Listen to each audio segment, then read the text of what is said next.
This is the first letter. I guess this is the first letter that I wrote after we moved up here to Ontario, October the 9th, 2001, just to let people know that we had a change of address before Christmas. And, tell about the John Cougar concert. Father, brother, and your mother's gal. Alright, it goes. I'm going to just focus the screen on this because it's difficult to read these letters and follow along with the tiny camera. Hi there. Just writing a quick note to say hello and send our new address. Chris, Emma, and I moved to Ottawa this summer. Things have been very busy here since then. We spent our first while getting familiar with Ottawa, waiting for our much overdue furniture, and turning our apartment into a home. We are finally settled and loving every minute of it.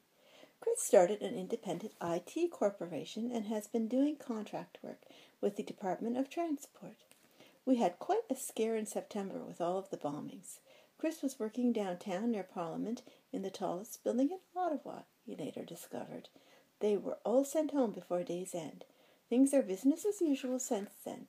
There's more visible security, especially this week, but there's still lots going on downtown.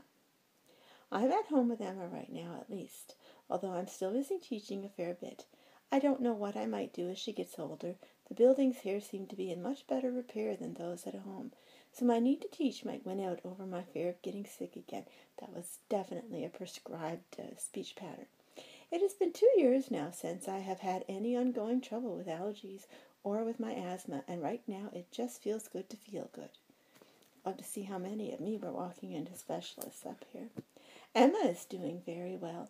At her last pediatrician's appointment 10 minutes away, as opposed to a 4-day excursion to St. John's, he told us she was advanced for her age. Thank heavens. We can tell that ourselves, but after the scare we still like to hear from the doctors, honestly. I am enjoying being at home with her. We spend our days reading books. Each time we pass a bookstore, she points and wants to go in. The apple doesn't fall far from the tree. Chris and I are both big book people, playing, singing, and dancing, much to the chagrin of the other people in our building, and going for walks. We are also big Blue's Clues fans. Chris and I bought Emma a small thinking chair, a chair like the one the characters on the show use.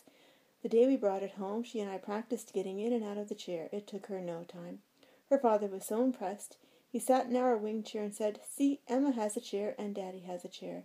Emma stood for a moment and Chris leaned forward.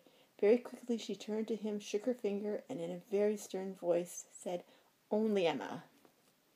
She thought he was going to sit in her chair.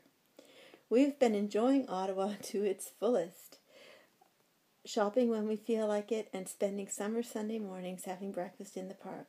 We went to see John Cougar Mellencamp in concert, Chris's anniversary treat for me, who worshipped him when I was a teenager, and to Chris's delight we have fourth-row tickets to a live televised WWF Raw show next week, October the 15th.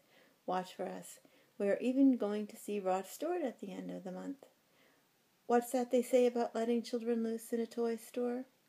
Even Emma attended her first concert, Sharon, Lois, and Bram. Mine is Lois from the Elephant Show.